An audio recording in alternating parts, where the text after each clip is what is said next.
Adelante. ¿Qué tal? Buenas tardes, gracias por acompañarnos. Estamos el día de hoy aquí con la presentación del libro del doctor Ducange. Agradecemos la presencia de los presentes aquí físicamente y también de los que nos ven por la transmisión en vivo. Es un honor para el Instituto de Investigación Educativa que el doctor Ducange hubiese dado este espacio para que pudiéramos comentar y platicar al respecto de su libro. Como ustedes, bueno, él nos contará ahorita brevemente en una introductoria, bueno, cómo nace la idea de este libro y desde dónde, bueno, decide abordarla. Nos acompañan, bueno, el doctor Ducange lo conocen, es profesor de aquí de COSEA, investigador del Departamento de Políticas Públicas y también colabora con nosotros aquí en el Instituto de Investigación Educativa. Él imparte clases en el doctorado y la maestría en políticas de la educación superior y, bueno, pues autor ahora de este libro, de un producto de una investigación. Nos acompañan como comentaristas la doctora Edith Rivas Sepúlveda. Ella también es investigadora de aquí del centro universitario, profesora de nivel licenciatura y también participa en los posgrados, también en estos posgrados de educación superior. La maestra Sandra Díaz, ella es una compañera, colega nuestra, profesora del Centro Universitario de Ciencias Sociales y Humanidades, lingüista, que participa, bueno, en el Departamento de Letras de aquí de CUS. Y, bueno, nos hizo el honor de acompañarnos y comentar al respecto del libro del doctor Ducange. Bien, pues entonces, sin más preámbulo y siendo muy concretos, si ellos iniciamos con esta participación del doctor Ducange, en el que nos va a contar al respecto cómo surge la idea, por qué esta investigación y luego plasmarla o sintetizarla en un libro que no es cosa sencilla. Adelante, doctor. Pues el honor realmente es para mí que el instituto haya pues, acogido esta primera presentación, la primera, espero que haya más, de este texto. Entonces, pues, soy muy agradecido pues, contigo, Isabel, por la invitación, por los integrantes del instituto, pues, por abrir ese espacio, obviamente, pues, por la CUSEA, por el apoyo para publicar este libro y pues, por todos los que han pues, colaborado de alguna forma. Menciono parte de eso pues, en los agradecimientos.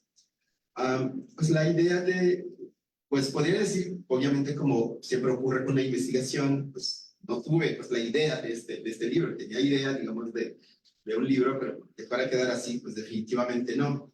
La idea, digamos, de la investigación, pues me nació con base, a partir de un trabajo que había hecho anteriormente con, pues, los profesionales autónomos, algunos creadores de pequeñas empresas de tecnología, y me interesaba mucho pues, su relación pues, con el trabajo, ¿no? O sea, quería entender, no sé, por qué un ingeniero podía pues, decidir renunciar, ¿no? a pues, una empresa como Microsoft para decidir más bien pues, intentar con todos los riesgos, la incertidumbre que eso implica, pues poner su propia startup, como les dicen, y pues posteriormente a ese bueno, desde entonces pues sí, me fue así como que dando la idea por entender pues, la relación que los individuos pues, construyen con el trabajo.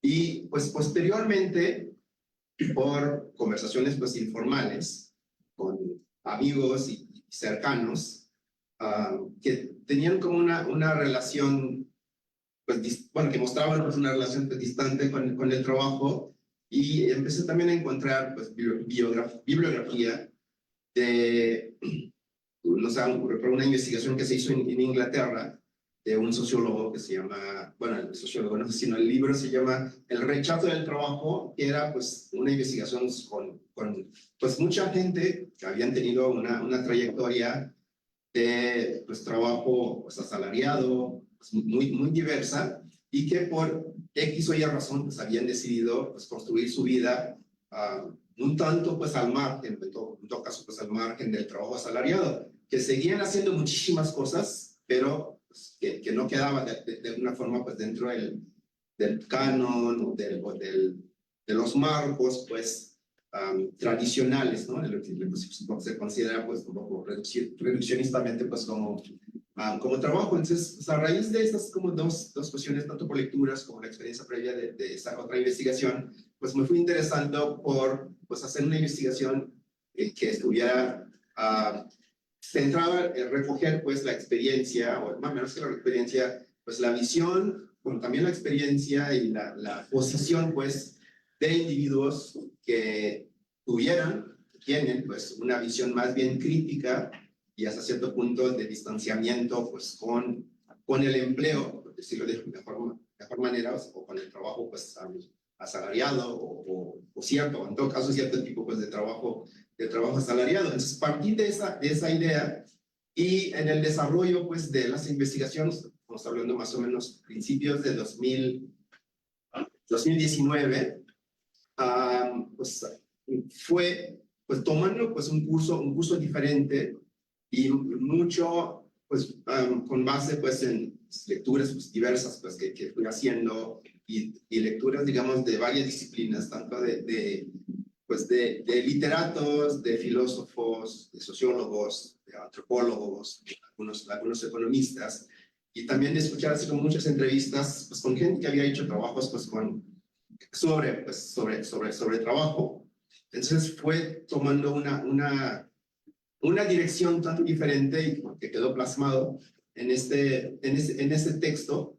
Entonces, en que, es decir, en un principio, digamos, el interés era fundamentalmente, pues sí, la relación con el trabajo, pero en el desarrollo, tanto de entrevistar a esos individuos como de lecturas, entonces me fui dando cuenta de que, bueno, el trabajo era como una plataforma o un anclaje pues, para abordar muchísimas otras cosas, ¿no? Es decir, que el trabajo sirve, digamos, como un punto de partida o como un prisma pues, para abordar cuestiones que tienen que ver con la educación, cuestiones que tienen que ver con el cambio climático, con la ecología en general, con nuestra forma de vida, con la forma como hacemos sociedad, cómo construimos, habitamos la ciudad, etcétera, etcétera. Pues desde el trabajo, en la forma, pues como hemos construido una sociedad basada, centrada pues en el trabajo, entonces se puede pensar o repensar o cuestionar pues muchísimas formas, incluso nuestras relaciones de pareja, nuestras relaciones de amistad, etcétera. Podemos analizar, pensar, repensar, criticar nuestra forma quizás en general, digamos, de hacer nuestra vida, de construirnos nosotros individualmente, colectivamente, etc.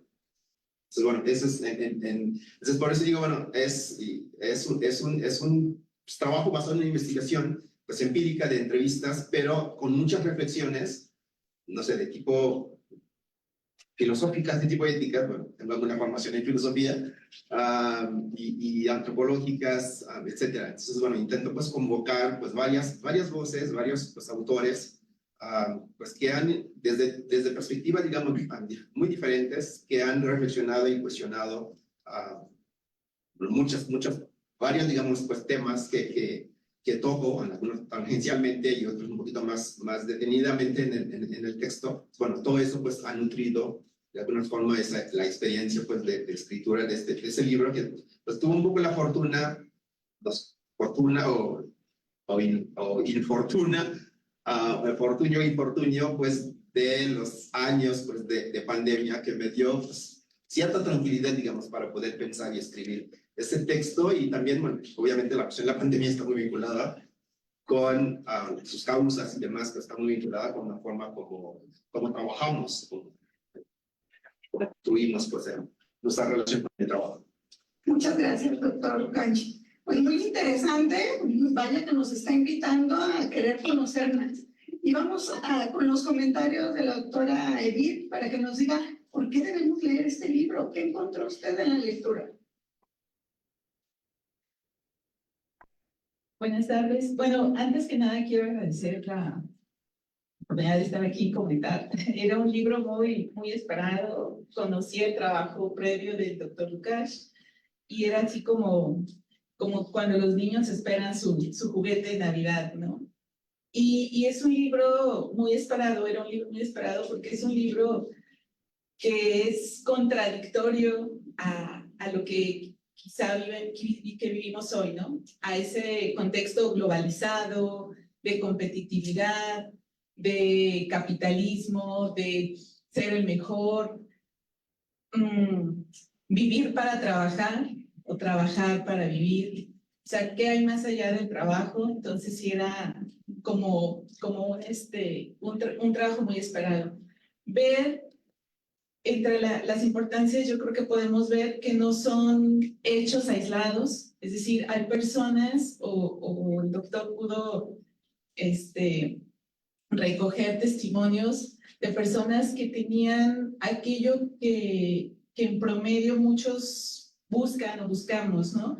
Una posición jerárquica alta en alguna empresa, sueldos altos, muchas prestaciones, bien remunerados, y aún teniendo, digamos, ese contexto o ese trabajo ideal que se busca muchas veces, deciden dejarlo.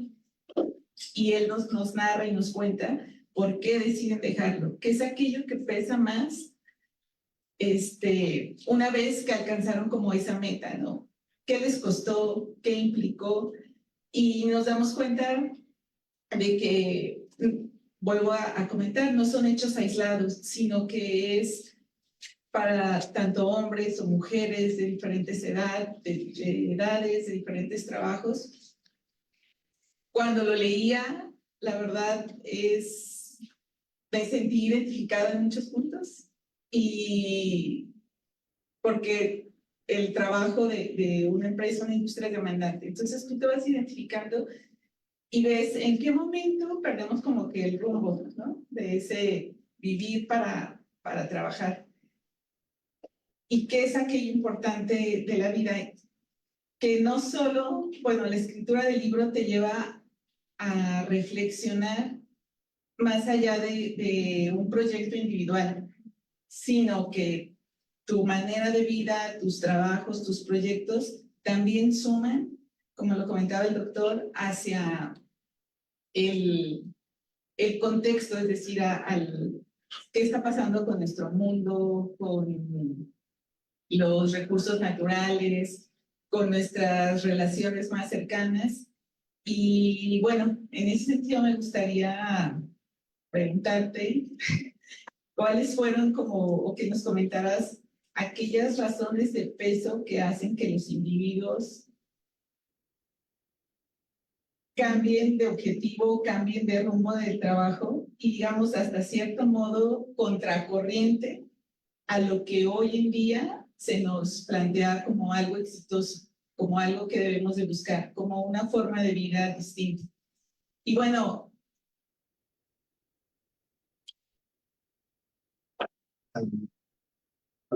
pueden ser muchas razones, pero tres que me parece que fueron fundamentales y que salieron en varias entrevistas. Uno es, pues, obviamente, la cuestión de salud, o sea, darse cuenta de que pues, el trabajo estaba poniendo, digamos, realmente en predicamento la salud de los individuos. A eso respecto, pues me viene a la mente un informe que presentó el año pasado, digamos, que también ha pasado desapercibido, de OIT con la Organización Mundial de la Salud, pues, donde muestran que de 2016 a 2021, más de 1 millón de personas murieron en el mundo por causas vinculadas pues, con el trabajo. Es muchísimo más que las muertes pues, que causó el COVID, si vemos, digamos, en términos proporcionales por año, ¿no? Sin contar una cantidad todavía mucho mayor pues, de personas que habían quedado no sé, discapacitados o con algún tipo de afectación, qué sé yo, enfermedad o de estrés crónico o de depresión, pues, por causas vinculadas con el trabajo. Entre los entrevistados, pues sí, muchos, sí, por cuestión, digamos, de preguntarse, pues, qué era lo que más importaba, ¿no? ¿Qué más importa? Si su salud o su no sé, posición laboral, que podía ser, digamos, elevada, sus ingresos, diciendo, pues es mejor, no sé, renunciar pues a eso y dedicarme a hacer macrame o a, digo, en serio, a dar, digamos, no sé, clases de yoga, pues gano menos, pero tengo una vida, digamos, muchísimo más estable, mucho más sostenible y fuera, digamos, en el fondo, bueno, que el bienestar en el fondo pues es más bien eso. Otra causa es conocer experiencias también de otros lados, ¿no? O sea, algunos que habían pues viajado y conocido otras formas y conocer, digamos, gente que llevaban pues una forma pues diferente, ¿no? De trabajar. Es decir, pues sí, pues, trabajan tantas horas, pero, o sea, o daban, digamos, más que la cantidad, sino más bien que el trabajo es una cuestión más en la vida, o sea, no es lo más, es importante, pero no es lo más importante y tampoco es lo único importante, sino más bien, pues, el trabajo y los recursos, como ha sido mayormente a lo largo de la historia de la humanidad, es, pues, una fuente, digamos, de recursos para, pues, hacer nuestra vida, pero hay muchísimas otras cosas que son igual o más importantes que el trabajo. Y otro elemento fue pues ver personas o conocer personas pues que habían logrado pues renunciar o tomar una relación digamos diferentes con el trabajo. Tengo en mente un chavo pues, que entrevisté que trabajaba para una transnacional en Cancún y que pues me llamó mucho la atención pues ver a no recuerdo, ver a un grupo de personas pues que se la pasaban horas jugando a las cascaritas, o trabajaban algunas horas y podían, digamos, dedicarse a hacer, pues, muchísimas cosas, ¿no? Y se encontraba, y él, bueno, pasaba, pues, de sol a sol en su oficina, y decía, bueno, ¿por qué yo no puedo hacer, por qué no puedo hacer eso, no? Y al un poco conversar con ellos, pues, se fue dando cuenta de que había una cuestión de prioridad, o sea, la prioridad de ellos, pues, era muy diferente a las prioridades que él había entendido, pues, que debía tener de esa forma, ¿no? Y él, en cierto sentido, culpaba de cierta manera su familia, la carrera o la universidad, digamos, en la que había estudiado, pues que le decían, pues o sea, que le marcaban, digamos, que tenía que ser, ¿no? Para ser exitoso, pero al comparar su vida, que tenía ingresos muy superiores a esos, no recuerdo si eran pescadores, se daba cuenta que ellos eran mucho más felices y llevaban una vida muchísimo más integrada, mucho más, más sentido, pues, que la vida que él llevaba, ¿no? Porque en parte, bueno, pues, su forma de trabajo le debía llevar a un divorcio y cosas por el estilo. Entonces fue cambiando, digamos, prioridades. Ese tipo de experiencia fue importante. Entonces, esas tres, digamos, me parece como fueron razones o factores, la cuestión de la salud, el conocer otras experiencias y conocer otras personas que habían pues, logrado pues, hacer su vida de otra manera, me parece que fueron como tres razones pues, fundamentales, ¿no? Más algunas otras cosas también. No son todas, pero me parece que destacaríamos esas tres. ¿Continúa? ¿Quieres? Bueno, pues buenas tardes, muchísimas gracias, doctora, gracias, Dukansh. Yo quiero agradecer a Dukansh la invitación de colarme aquí porque yo, pues, no soy colega de ustedes, pero sí soy amiga de Dukansh y tenemos una muy linda tradición ya muy larga, ¿no? De discutir, que es una de las cosas que yo pienso y creo que él también, son de las cosas que vale la pena, ¿no? Una de las cosas que vale la pena.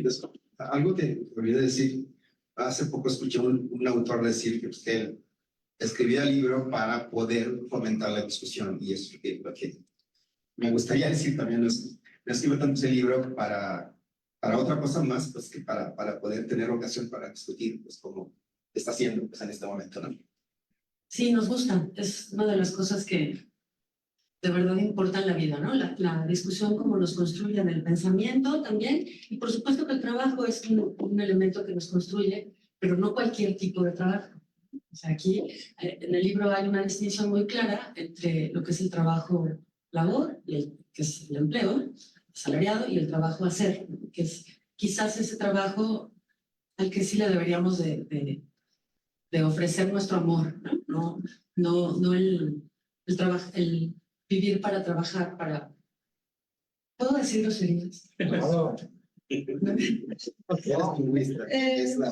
Soy lingüista, tengo un libro En algún punto del libro recordé, donde cito cifras de la OCDE, recordé a una estudiante del CUCH extranjera que hace unos años me dijo, Sandra, yo tengo mucha curiosidad de saber por qué los mexicanos tienen esa fama de huevones. Era una muchacha que había viajado bastante por el mundo y ella me devolvía ese reflejo, ¿no? Como de, yo en mi vida he visto gente más trabajadora que los mexicanos. Y les confieso que algo en ese momento dije, qué orgullo, soy chingadora. Y eso reflejamos. Pero al leer el libro también pensaba, bueno, esta muchacha seguramente veía también un montón de gente que está, pues, subyugada a no nada más un trabajo, sino 2, 3 empleos, ¿no? Hay una población bastante alta en nuestro país que vive en esas condiciones, ¿no? Y bueno, ahora que Dukash hablaba del bienestar, también es una idea que despierta el libro. El bienestar no es un asunto única y exclusivamente económico, y creo que es algo que rescatan, acá no les dicen informantes, ¿verdad? A las personas que nos aporten colaboradores para las investigaciones. Entonces, sí nos hace repensar como esta cuestión del bienestar más allá del salario, ¿no? Mucho más allá, que creo que sí es el común denominador de tus entrevistados. Y no es nada más el bienestar individual o personal de la redundancia de cada persona, sino va un paso más allá del libro y va del bienestar social y colectivo, ¿no? Entonces, para iniciar la discusión, a mí me gustaría preguntarte cuál es la verdadera pertinencia, porque el libro dice que es la impertinencia, entre paréntesis, a alguien no le conviene, pero hay a quienes sí o a qué sí le conviene que permanezcan los vagos en esta concepción de trabajar de otros modos, ¿no? Porque estos vagos que tú entrevistas no son buenos, no es que sean gente que sea buena para nada, ¿no? ¿No? Sí, sencillamente configuran su tiempo y su hacer de maneras distintas, ¿no? Y van como apostando por una resistencia a que cambiemos ciertas cosas que nos convendrían a todos también, ¿no? Va sobre la esfera ecológica, ¿no? Un poco, no sé si quieras. Sí, pues, bueno, la permanencia de los vagos pues, tiene que ver que pues, los vagos, en cuanto a la historia de la humanidad, digamos, es más, la mayor parte de la historia de la humanidad pues, ha sido vaga, ¿no? Ha sido de vagancia. Ahí cito a un antropólogo y arqueólogo inglés que dice, o sea, nuestra forma de trabajar representa apenas 5% de la historia de la humanidad. Si Homo sapiens tiene una historia de 300.000 años, pues nuestra forma de trabajar es más o menos de 15 o 12.000 años pues, para acá, porque la sedentarización, la invención de la agricultura, pero pues la inmensa, digamos, mayoría la mayor parte de la historia de la humanidad, pues nos hemos dedicado pues, a la vacanza, ¿no? Como esos que menciono pues, en la introducción del libro, pues, no sé, yo cuando era niño en la primaria en Haití, pues decían que los indígenas que había ahí pues, se dedicaban a contemplar el sol y a vivir, bueno, eran cazadores recolectores, pues a vivir de lo que se les daba de alguna manera la providencia pues, de la naturaleza. Pues llega la colonización, pues los eliminó pues, a todos, eran más de 500.000 personas y pues, uno de los muchos genocidios que había en América por la colonización. Pero pues se dedicaban en eso. Entonces, hay algunos, digamos, vagos de esos que permanecen pues, de alguna manera. Y en ese sentido, pues sí, es pertinente en la medida su permanencia, porque, pues, como han dicho ustedes dos, pues nos cuestionan, pues, nos hacen pensar, digamos, que si nuestra forma yo creo que no solamente de trabajar, es de trabajar y producir y de consumir, si es como la manera más, si es una manera, digamos, todavía sostenible, aceptable en nuestro mundo, digamos, nuestro mundo actual, y que no podemos pensar nuestra forma de vida sin pues, tomar en cuenta, pues, para muchos la mayor crisis a la que está enfrentando la humanidad, que es el cambio climático, bueno, la misma sobrevivencia, ¿no?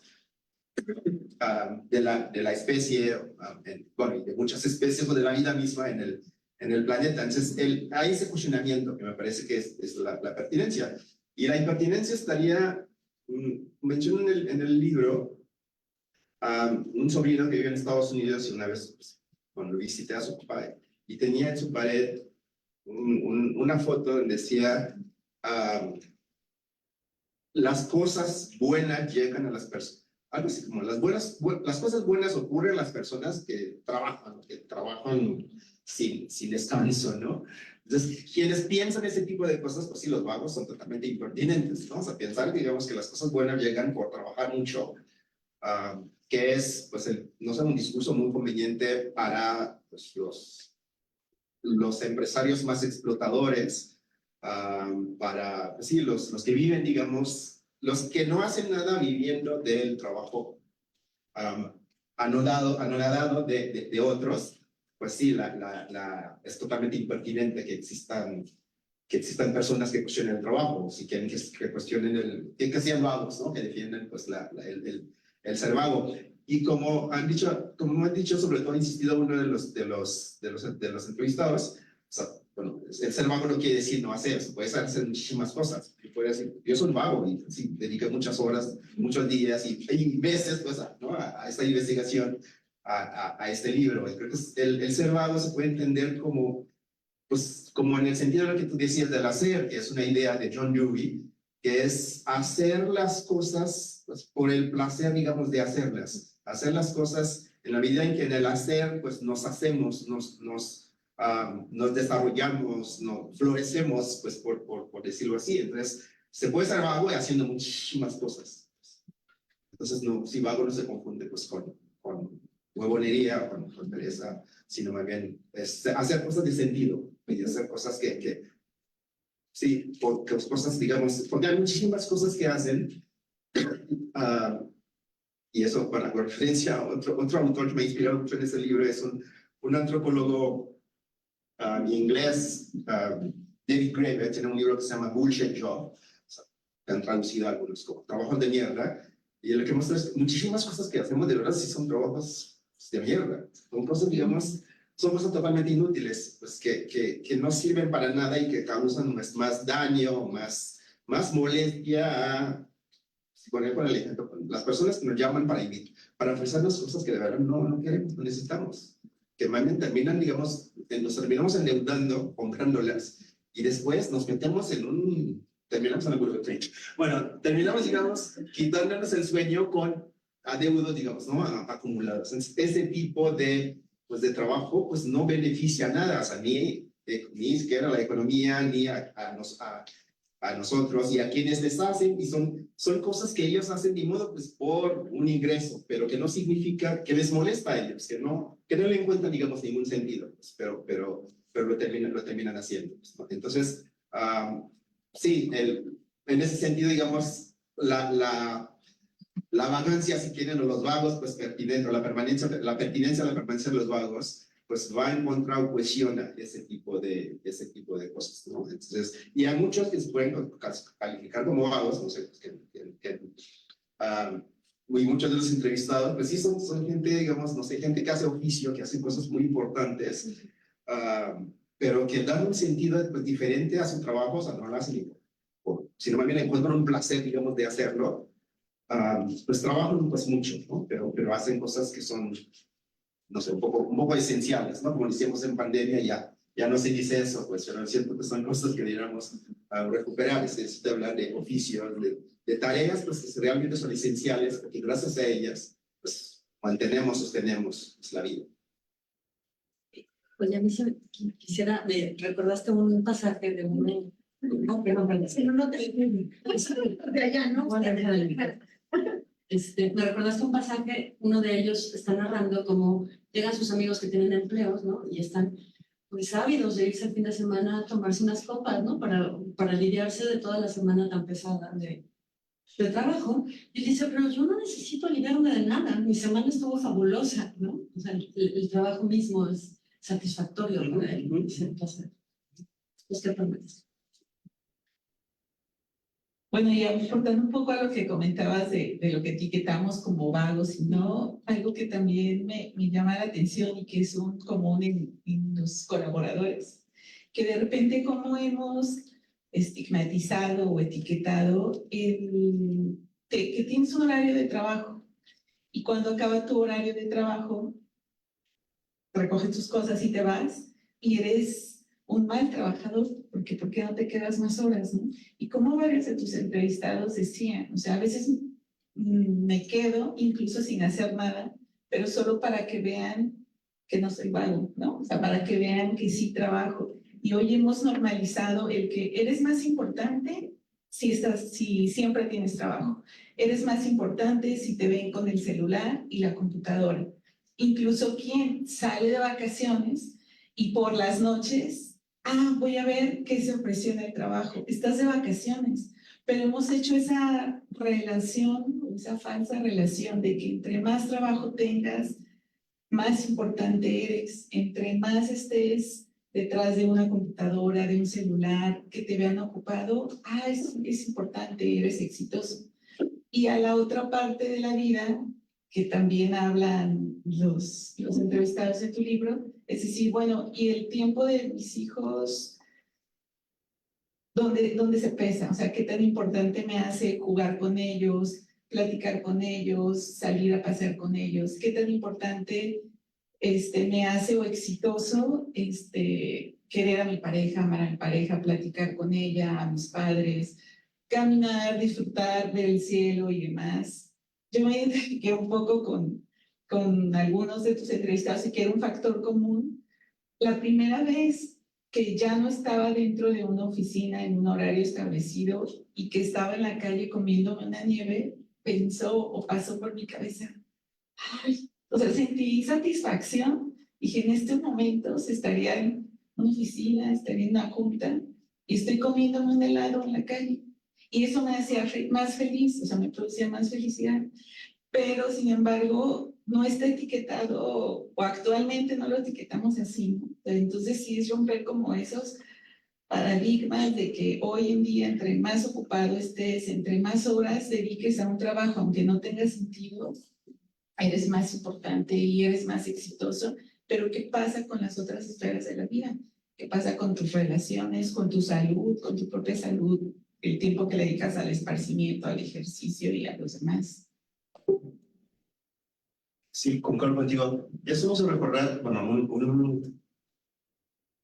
no sé cómo llamarlo, pero un texto pues, de un grupo de jóvenes ingenieros franceses que en su graduación pues, leyeron un texto para decir, bueno, la universidad nos enseñaron a que teníamos que trabajar para tales o cuales tipo de empresas, pero esas empresas solamente se dedican a enfermar el planeta y a enfermar la sociedad y que dedicaron pues tomar otra vía y más bien pensar en otras formas pues diferentes que no fuera pues sí que fuera más saludable o más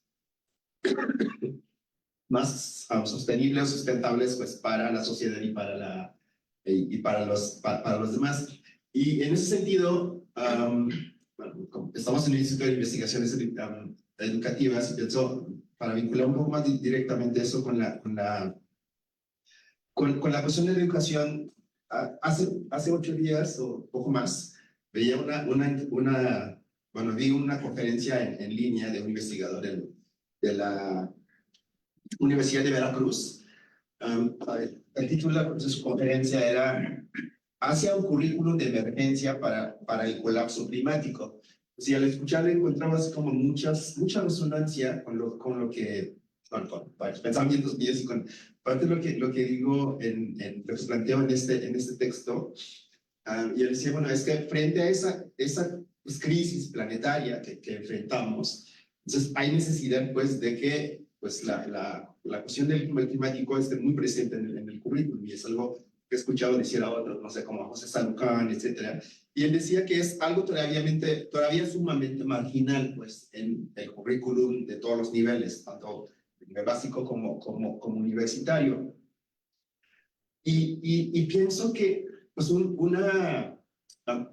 reto fundamental importante, pues, un reto, va a haber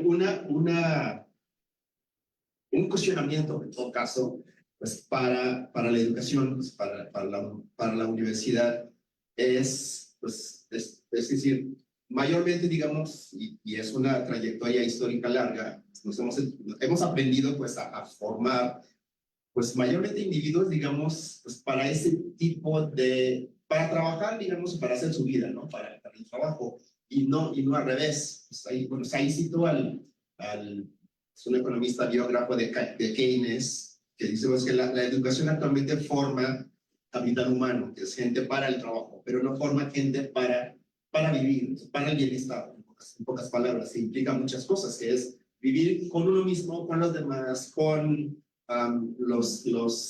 con la vida no humana, etcétera, y con el planeta. Son muchas cosas. No se educa mayormente pues, para eso, ¿no? Sino pensamos en educar fundamentalmente pues, para que se encuentre trabajo. Y en eso hay una cuestión vinculada con lo que decían esos egresados, esos ingenieros franceses, que es, o sea, ¿para qué tipo de trabajo, ¿no? Formamos bueno, se forma o se educa actualmente, que puede ser mucho trabajo que es dañino en el corto, en el mediano o largo plazo para los mismos individuos. Hay un economista francés que habla mucho de economía de la muerte y economía de la vida, y en economía de la muerte sobre todo habla de muchos trabajos, con toda la industria energética. Y él decía, bueno, ese tipo de trabajo, pues son trabajos pues, que de plano pues, enferman pues, al planeta y enferman a las personas. O toda la industria de agroquímicos, de insecticida, pues, es para producir alimentos que nos enferman radicalmente, ¿no? O sea, entonces, que producen pues, venenos, ¿no? En otras palabras, podríamos pensar, no sé, en Coca-Cola, todo ese tipo de empresas, pues que venden y producen venenos. Entonces, ese tipo de trabajo de verdad, formamos estudiantes para ese tipo de trabajo, o qué tipo de trabajo, digamos, podemos, cómo formar a los estudiantes, pues, para que piensen en trabajos, pues, que sean sostenibles con ellos, con su futuro, con la vida en general, con el planeta, etcétera, etcétera, etcétera, ¿no? Porque si formamos simplemente pensando en la empleabilidad, en los ingresos, pues cualquier trabajo pues, es indiferente. Pero si hay una cuestión, digamos, de pensar, hay cosas que hacemos que nos dañan, entonces eso implica pues un cambio, al menos de narrativa, que pienso yo, pues, que es necesario, pues puede conducir pues a cambios importantes. ¿Tienen algún otro comentario, pregunta? Bueno, un poco con lo que comentaba Cash, yo creo que ahí es donde entra la parte importante de incluir la cultura, o sea, no solo materias que impliquen un desarrollo técnico, ¿no? Es decir, de ejecución o duras o una asignatura en particular, sino aquellas habilidades blandas que hoy en día tanto las empresas y en el mundo son necesarias, como la empatía con el otro, el trabajo en equipo, la cultura y el arte, que creo que también son muy importantes y que te hacen tener un sentido diferente de la vida y apreciar cosas que normalmente sin esa parte del arte, de la cultura, tal vez no las apreciaríamos, ¿no? De los árboles, la vista, un paisaje, y que te hacen cuidar ese lugar donde vivimos. O sea, sí es importante incluir en la formación desde básica hasta superior, porque de repente en la universidad nos olvidamos de eso, ¿no? Decimos, bueno, ya están grandes y a la universidad se viene a aprender cierta técnica, cierta materia, pero no, o sea, creo que sí trabajar, como comenta Sukash, en complementar esa formación del ser humano. Algo que en los entrevistados y que pudimos leer en tu libro me llamaba la atención, cómo de cierto estilo de vida que tenían esas personas, cambian por completo su forma de vida y ellos mismos se expresan. yo tenía un consumo excesivo, un consumismo, y como me la pasaba encerrada trabajando, cuando salía en mi tiempo libre era ir a los centros comerciales y comprar, no importaba el costo de lo que compraba, porque decía, lo merezco, me lo he pasado encerrada trabajando. Y después, como narran, el que ahora voltean atrás y ven lo que hacían y dicen, ahora yo no haría eso, ¿no? Y ahora distribuyen de diferente manera sus recursos, pero es decir, no los extrañan, eso me llamó la atención. No los extrañan, cambian de forma de vida y me llamó la atención como ahora sus prioridades son otras. Y incluso en ellas, lo que comentas, sus prioridades incluso ahora son hasta el medio ambiente. Si ya piensan para comprar ciertas cosas y reprenden o repiensan ciertas acciones que pueden dañar a otros y a su medio ambiente.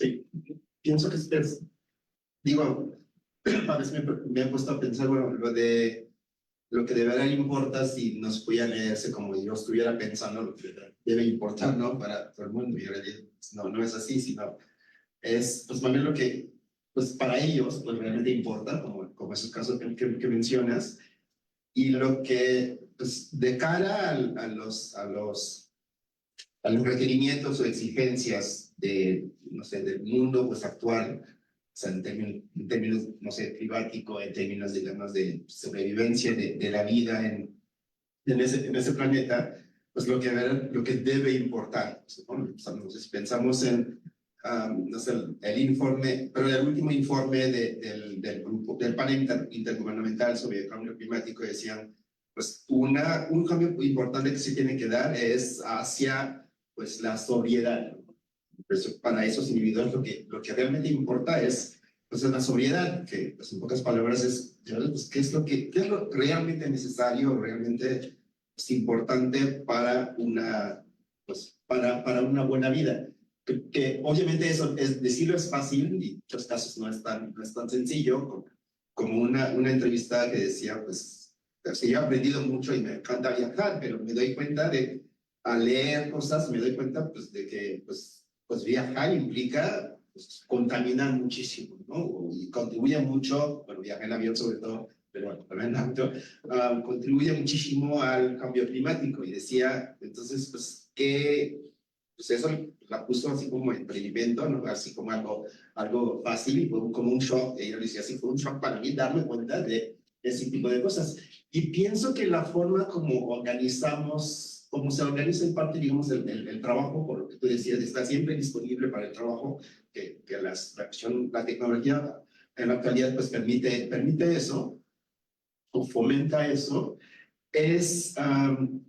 nos quita tiempo, pues no tenemos tiempo para muchísimas cosas. O sea, no tenemos tiempo para hacer vida comunitaria, si quieren, para hacer vida en común, para interesarnos, para participar, para informarnos incluso para muchas cosas que son importantes y que impactan mucho en nuestra vida.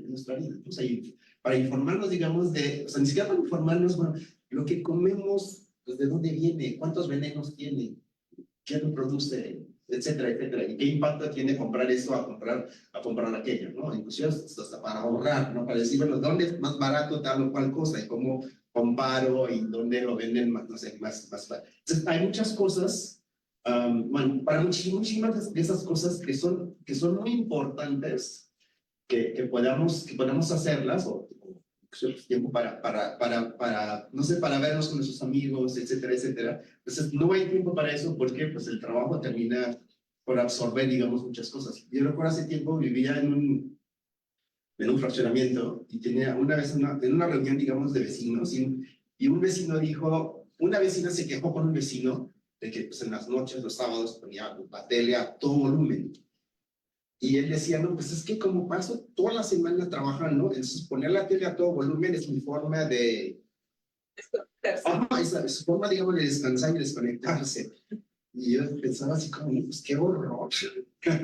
Qué horror que sea así como poner la tele a todo volumen, que estresaba a los hijos de la vecina, sea su forma, digamos, de desconectarse y olvidarse del mundo. y pienso que es, pues sí, muchísima gente, pues, ¿no? Es como una forma, pues, de vida que se ha venido, pues, construyendo y imponiendo mucho no sé, en las últimas décadas y que no deja tiempo, pues, para muchísimas cosas. Bueno, y otra vez, pues, tiene consecuencias, me parece, no sé, deleterias en nuestra vida, en la vida, pues, de las personas, en la vida social, en las relaciones con otros y que bueno, eso son cosas que al menos pues sí, es importante pues cuestionar y discutir. Por eso yo en lo personal, no sé, cuando veo un político dice, pues yo trabajo mucho, no sé, como el presidente, o cuando veo que el gobierno de Zapopan dice, trabajar, trabajar, trabajar, diría, preferiría que trabajaran mucho menos si trabajar significa desarrollar la ciudad como se está desarrollando. Así es, construir torres y estacionamientos y destruir, no sé, ojalá trabajaran la mitad o menos de lo que trabajan, pero que la ciudad digamos, no se volviera cada vez más caótica. Su trabajo en gran medida a eso conduce. Y bueno, lo irónico que se supone que la tecnología vendría a aligerarnos la vida. O sea, se supone que la tecnología nace con ese fin, nace para hacer las tareas repetitivas, que tengamos para que tengamos más tiempo libre, para hacer aquellos trabajos que son riesgosos. Y como bien comentas, parece que no. Si ahora estamos conectados 24/7 porque el celular bueno, lo llevas a todos lados y te sigue y no hay bueno, ya hay países que lo comienzan a hacer, pero nosotros todavía no, que haya un régimen donde, bueno, después de cierta hora, tu jefe ya no te pueda buscar, pedir, mandar mensajes, ¿no? Que te busquen de tu trabajo para hacer algo. Y ahora no, ahora parece como que, bueno, estás disponible 24/7. Y con el fin que nace la tecnología o comienza a desarrollarse, no la hemos utilizado. Sí, es una cuestión también de cultura. O sea, ya, me gustaría alguna vez, bueno, algún día llegar a poder, alguna cosa que debería intentarse aquí en la universidad sería, por ejemplo, para los trabajos administrativos, hacerles trabajar 4 días. Yo creo que se podría. No sé, no aquí, pero yo recuerdo daba clases en una universidad privada. Yo veía que pues, una secretaria que iba en la tarde, que iba y se la pasaba solamente jugando no sé, a corazón, juego de cartas en la computadora. Solitario. Pues, hacía, digamos, algunas cosas que tenía que hacer 1 hora y el restante 7 horas, 6, se dedicaban a eso. Yo estoy casi seguro de que lo que hacen. No digo a los docentes porque, no sé, digo, a veces yo trabajo unas horas sábado y a veces domingos que para leer, o sea, en nuestro caso pues no aplica, ¿no? Pero para los trabajos administrativos, de verdad, estoy casi seguro que en 4 días podrían hacer lo que hacen. Y sería muchísimo mejor, porque hay muchos experimentos que se ha hecho, bueno, intentos que se han hecho en varios países, pues entre menos trabaja la gente, aparte de que tiene un impacto positivo si quieren medioambientalmente, habiendo el tráfico, etcétera, pero la gente, digamos, pues tiene una disposición diferente al trabajo. O sea, y hacen, digamos, lo que tienen que hacer. Un estudio que hicieron unos como esos consultores o asesores de empresas en Estados Unidos, lo que mostraron es que efectivamente lo que hace la gente, bueno, lo que trabaja la gente son 3 horas y media, las 8. De forma efectiva son 3 horas y media. Pero pues, sí hay que estar, digamos, 100 a 8 horas y más de la mitad, digamos, es hacerse. Digo, sí, es importante, digamos, la socialidad y eso, pero pues podrían tener una socialidad, digamos, en un café. En fin, pero pienso que tanto significaría ahorro de recursos para la institución y significaría, de términos urbanos, pues una disminución, y de términos ecológicos, pues menor impacto y yo estaría feliz pues, de ver que la Universidad de Guadalajara intentara pensar y plantear eso. Y que implica, digamos, vencer esa idea de que no, entonces si reducirlo implica trabajar menos, ¿no? De ninguna manera. Porque pues, voy a estar 6 horas no hacer nada. pensaría, digamos, entre menos horas de trabajo, más se trabaja de forma efectiva.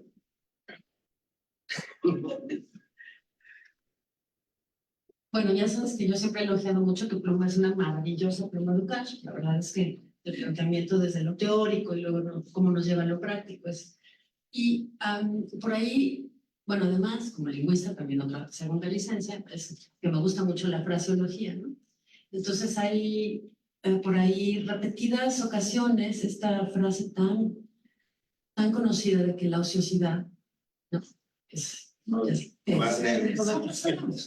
Y forma parte de este hábitus de Bourdieu, ¿no? Que nos dirige a actuar de cierta manera. Me hizo recordar una frase que repetía mucho mi madre, y era que esto es para vincular el tiempo y volver a la escuela, a ver si puedo meter a la discusión esa hebra, ¿no?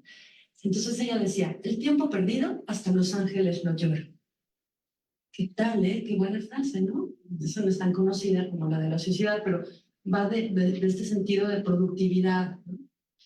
Y bueno, tú y yo hemos platicado en otros contextos quizás cómo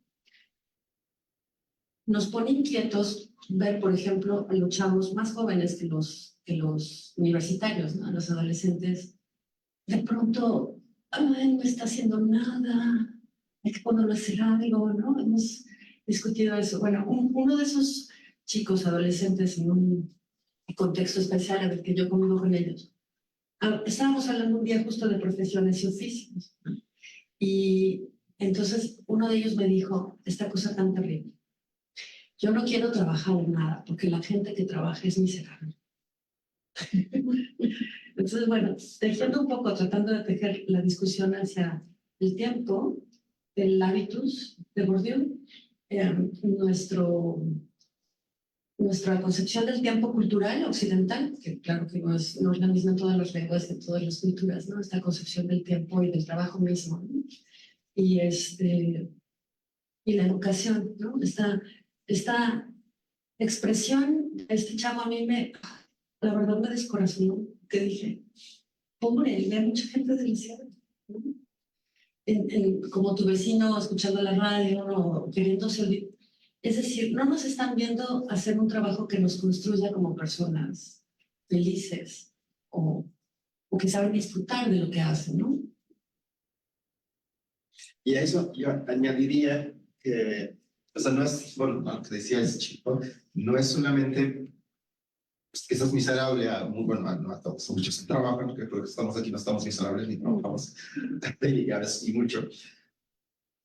Hace también miserable o da una vida miserable a muchos otros que dependen de esos individuos, ¿no?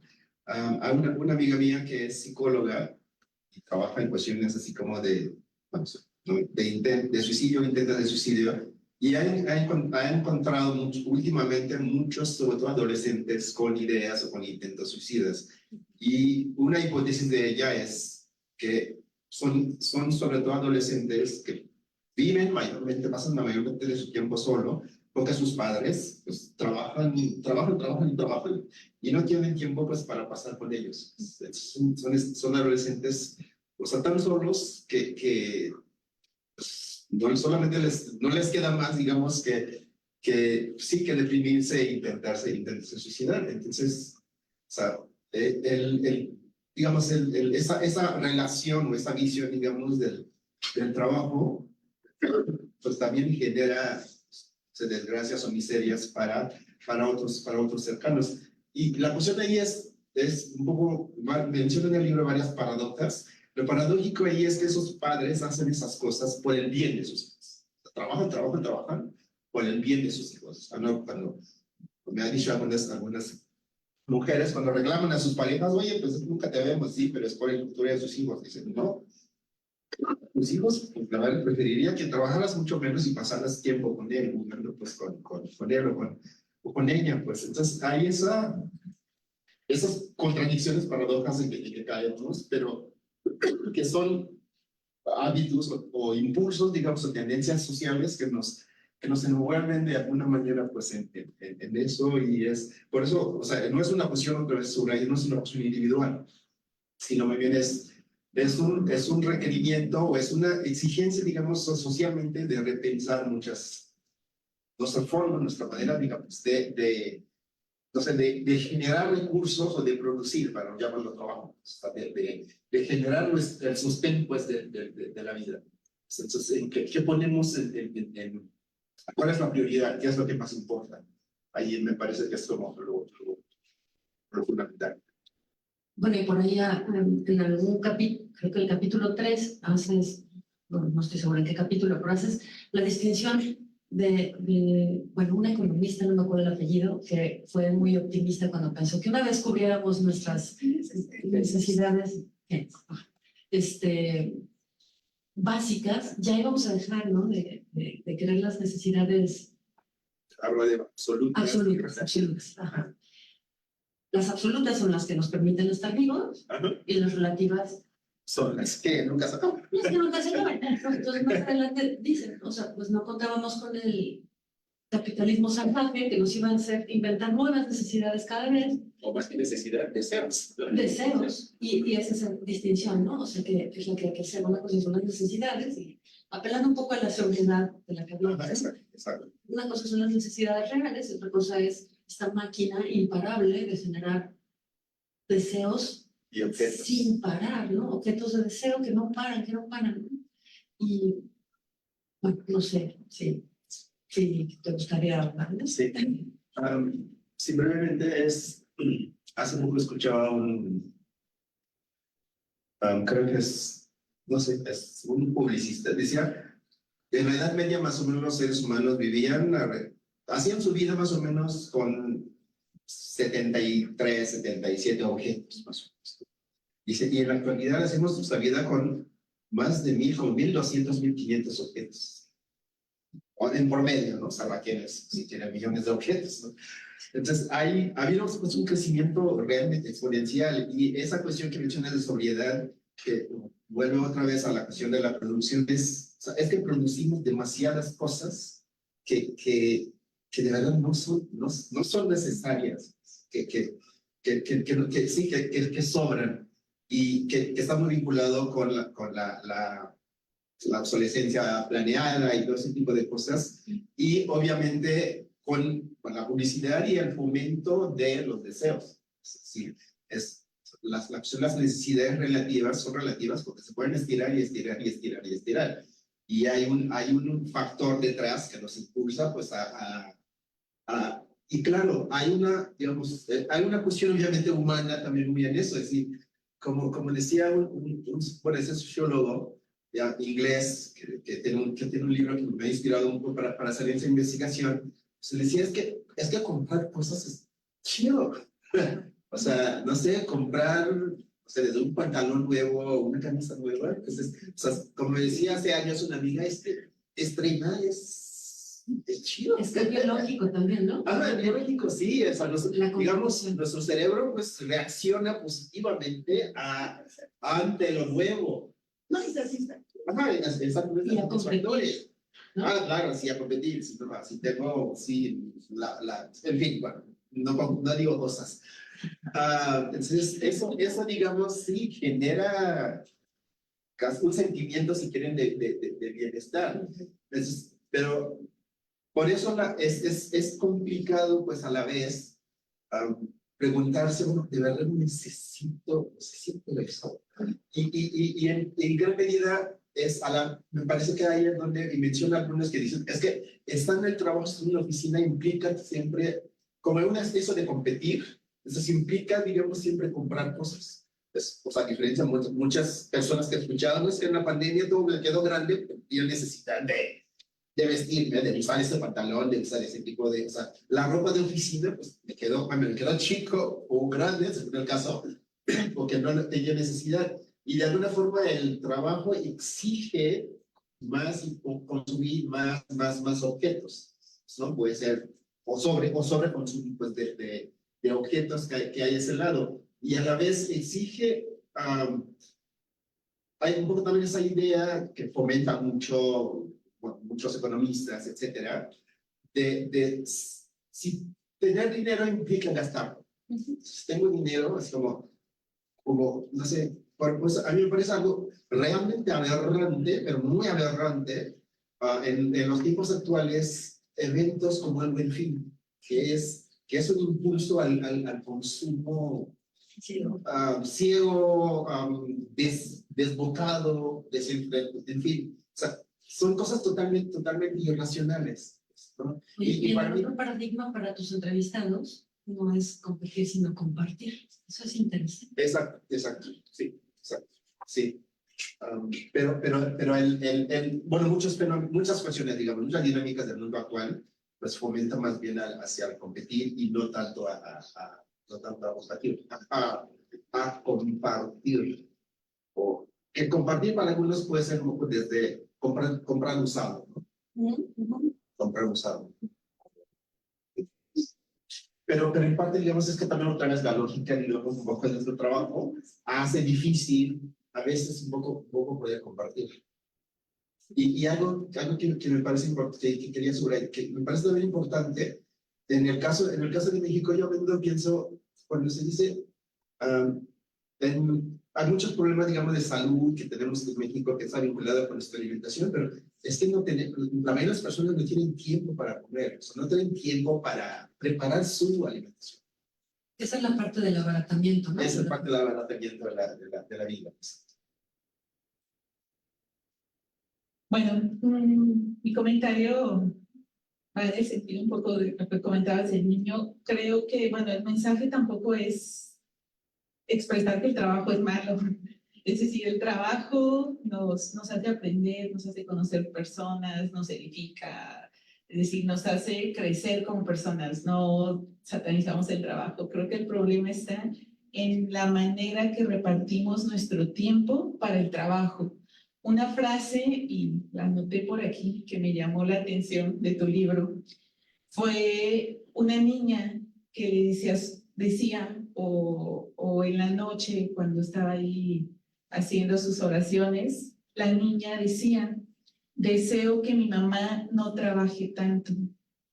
Es decir, a los niños les gusta ver, y a nosotros, digo también, ¿no? O sea, nos gusta salir a trabajar, con nuestro trabajo hacer lo que nos gusta. Nosotros cuando damos clase creo que lo disfrutamos, ¿no?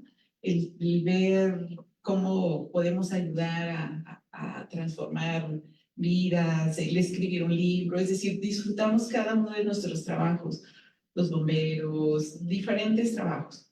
Se disfrutan. Yo creo que aquí el problema está en que de repente hemos perdido el sentido del tiempo que dedicamos al trabajo, lo que comentaba a un inicio. Trabajamos, vivimos para trabajar o trabajamos para vivir, para construir. Nuestro trabajo sirve de algo a los demás, pero ¿qué pasa con aquello que también es importante? Es decir, el trabajo no es malo, quizá lo que de repente nos pierdes esa brújula, ¿no? ¿Cuánto tiempo le dedicamos y a qué no le dedicamos? Digo, esa frase de la niña me llamó la atención, porque me deseo que mi mamá no trabaje tanto.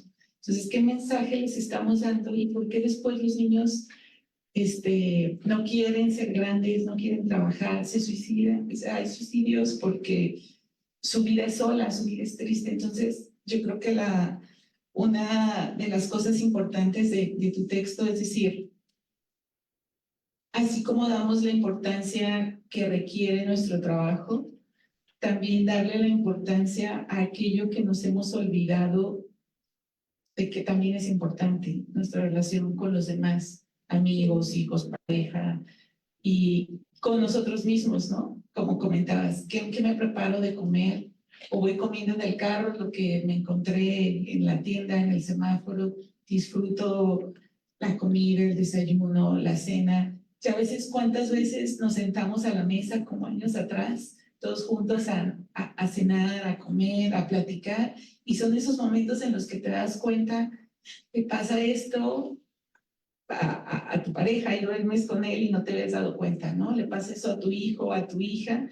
Entonces, el trabajo es importante, pero entonces las demás esferas de la vida, como no tienen tarjeta para checar, como no hay reportes y como no hay un diploma, un reconocimiento, pues le restamos importancia. pero yo rescato de tu texto eso, además del trabajo, la importancia que hemos dado dejarle a nuestras demás esferas de la vida y que es urgente rescatar. Sí, sobre eso hay un autor francés que dice, todo ese tipo de cosas que dices deberían ser parte del trabajo. Y parece, desde la visión de Yugi sería como parte del trabajo. Es decir, no sé si ir al hospital a visitar a un amigo o un amigo, no sé, quiere hablar con alguien, quiere que alguien le escuche, o un amigo o una amiga, pues es trabajo. O sea, eso que estamos haciendo aquí es trabajo. No sé, o sea, hay muchas cosas. Me parece que parte de eso que dices es el trabajo-empleo vinculado con un salario, como ha desplazado tantas cosas que son importantes, se termina por reducir, que lo que importa es solamente eso, y dejar, digamos, totalmente al margen. Y me parece parte es invertir de alguna forma o al menos equilibrar el orden equilibrar las prioridades y volver a poner también esas cosas pues, en el centro. Llamándoles trabajo o no, pero son cosas que son cosas que importan. O sea, que ayudan, digamos, a construir lo que un economista llama toda la red, ¿no? de la vida, el web of life. O sea, es eso. Yo pensé en algún momento en esta mueblería que manda los productos para que tú mismo los ensambles, ¿no? Entonces dije, mira, de todos sacan provecho, ¿no? Porque apela a esto de lo que tú hablas también en el libro en alguna parte, ¿no? Como es también un asunto biológico hacer las cosas y eso nos da dicha, ¿no? O sea, esa clase de trabajos. Yo lo que pienso es que este chavo que me dijo aquello ve mucha gente en trabajos o sea, que no les provoca felicidad. Hay que ponernos más cerca para que nos vean muy felices haciendo el caso, porque está muy difícil que un joven pueda aspirar, ¿no? a hacer algo pues que no lo va a hacer feliz, ¿no? Entonces, no, si mejor hay que cambiar el paradigma, que nos ven muy contentos haciendo no muebles prefabricados, pero yo me puse muy feliz porque el otro día me salió la composta, o sea, una cubeta. Y de verdad, es que sí, yo creo que nuestro cerebro sí secreta.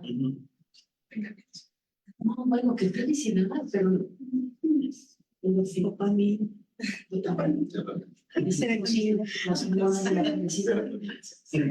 está muy hermoso. Entonces, pues sí, eso también es trabajo, como dices, ¿no? Pero como dice, no tengo tarjeta checadora cada que le muevo la composta, ¿no? Sí, no te dan. No lo codificamos, además, lingüísticamente tampoco como trabajo, ¿no? Eso es. Cosas. Sí. Eso es fácil, sí.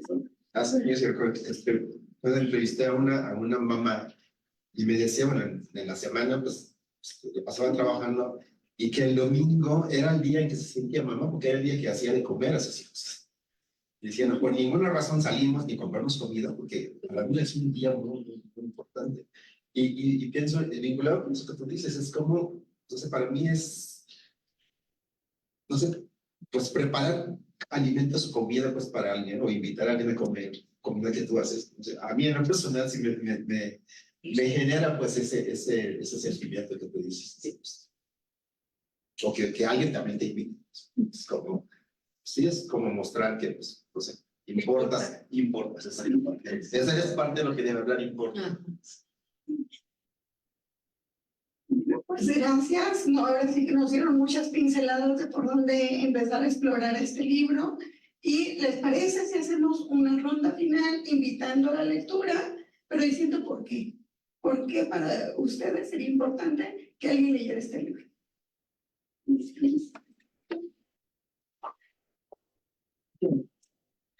Primero porque está muy bien escrito, se los hace. Segundo porque sí, son necesarias esta clase de lecturas diversas, ¿no? Yo no soy ni socióloga ni antropóloga, pero disfruto mucho leer de otras disciplinas que no son exclusivas en las que tengo formación y sí nos impulsa o incita a que replanteemos muchos aspectos de nuestra vida, familiar, profesional. Creo que es una muy buena lectura para cualquier persona, no solo los especializados ni académicos, no es una lectura, es decir, sí está muy documentada, pero no es para unos pocos lectores. Entonces, por eso. Bien. Bueno, mi recomendación es, tal como comenta, no es una lectura técnica, está respaldada, pero es una lectura que te hace repensar, te hace de cierta manera poner el foco en qué tengo que desaprender y qué tengo que aprender o qué es lo importante de mi vida. Y no sé si además el destino te favoreció y se juntó con la pandemia, pero justo el objetivo del libro que se cruzó con la etapa de la pandemia, creo que la pandemia a todos nos hizo un alto en las vidas, así, tal cual, ¿no? Y hasta encerrarnos, pero ya se nos olvidó, ¿no? O sea, como que ya fue hace mucho. Y entonces de repente regresamos, hay quien a lo mejor le marcó más, hay quien menos, pero yo de repente sí siento como que ya se nos olvidó. Entonces, este libro no recuerda eso y además a mí algo que me gustó, me llamó la atención, es que te hace pensar a través de otros. Y de repente pareciera lo que les comentaba hace rato, tampoco es como que llevar una vida así de hippie, de ocio y no hacer nada, ¿no? O sea, los que hablan aquí y narran también, es decir, tienen trabajos que construyen, que aportan, pero llama mucho la atención cómo es que cambian de vida y qué es aquello importante de la vida. Algo que también se me hizo muy de peso es ¿qué te hace feliz? Y a lo mejor lo escuchamos como cliché o lo escuchamos mucho más como mercadotecnia, incluso de algún producto, pero si lo empezamos a experimentar, es algo que ya no queremos dejar, como ¿qué te hizo feliz, no? Al hacer la composta. ¿Cómo me sentí feliz al comerme el helado en una hora en la que debería estar encerrada en la oficina y no estaba? Entonces, ¿cuáles son aquellas cosas que realmente nos producen felicidad? Este libro te hace recordarlas y querer comenzar a retomarlas, a hacerlas, para sentir eso que es felicidad. Gracias por sus comentarios y sobre todo al autor por contarnos todo lo que había detrás antes de escribir este libro. No sé si algunos de los que están en la audiencia quieren hacer algún comentario. Sé que solo hay felicitaciones por ahí con los que nos escuchan o están viéndonos a través. Adelante, por favor. Sí, para que nos escuchen. Buenas tardes. Bueno, yo principalmente felicitar al doctor Ducange, sabes que soy una admiradora tuya, me encanta tu trabajo. Gracias. Realmente yo considero que este libro nos invita a la reflexión, como bien las comentaristas lo dijeron. Es un libro para todas las personas, definitivamente, y haciendo como un énfasis con el Instituto de Investigación Educativa, yo lo veo en que es para el estudiantado, el profesorado, los gestores, porque realmente nos invita como estudiantes a decir, ¿no? A quienes estudian, a los estudiantes, decirles el equilibrio entre si quiere comer el mundo o disfrutarlo. El profesorado, muchas veces también vemos a los estudiantes como que hagan más, por lo que comentaban ustedes, que hay que dejar más actividades. Y entonces no hay el equilibrio también entre esa parte de la salud mental que podemos contribuir, como también desde nuestra parte investigativa podemos incorporar lo que dijo Ducange con respecto al medio ambiente, a la salud mental, a tener un equilibrio, vaya, todas y todos. Y también ahí le dejo tarea a la parte de gestión para la cuestión administrativa. Muchas gracias. ¿Alguien más quiere hacer un comentario? Gracias. Bueno, buenas tardes. Yo muy emocionada. De hecho, me acaba de quitar un estrés porque el día de ayer fue muy pesado para mí. No chequé la entrada de trabajo y que no me descontar. Entonces, sí invita a la reflexión. Yo estaba muy interesada en el título, me llamó mucho la atención y dije, bueno, vamos a ver de qué trata, ¿no? Porque es algo que no se ve, son tipos de libros que no se escriben mucho aquí en la universidad, o al menos yo no, aquí en CUSEA no los había visto tan así.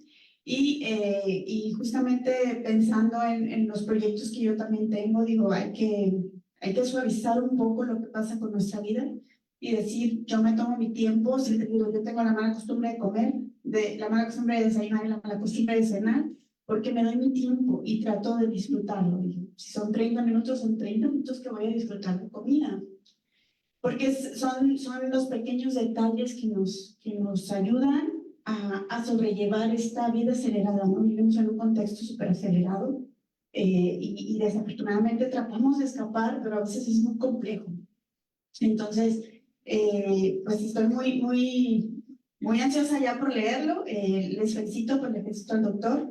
Afortunadamente he tenido ahorita un poquito más de contacto con él y creo que el trabajo que se desarrolla aquí, o no trabajo, sino que esta forma de disfrutar a través de la escritura, pues es algo que se va como que pegando las ganas, ¿no? De querer hacerlo. Entonces, pues felicidades, doctor. Gracias. ¿Alguien más quiere comentar? ¿No? Bueno, pues entonces agradecemos su participación, el habernos dado la confianza de hacer la presentación del libro aquí en el instituto y agradecerles a ustedes también su participación, al igual que los que nos están escuchando en audiencia. Queda la grabación. Me hizo falta el comercial de dónde pueden leer y disfrutar este libro. Bueno, a la venta en físico, se encuentra aquí en la librería Carlos Fuentes, y en electrónico tenemos el disfrute exclusivo solo para los, digamos, universitarios, de poderlo tener en el repositorio aquí en CUSEA. Entonces, abierta la invitación a revisar este libro muy interesante que genera, bueno, pues reflexiones, como bien lo comentaban aquí, y bueno, pues sobre todo para los que están estudiando un posgrado también luego puedan comentar con el doctor al respecto de lo que verdaderamente. Gracias, nos vemos hasta luego.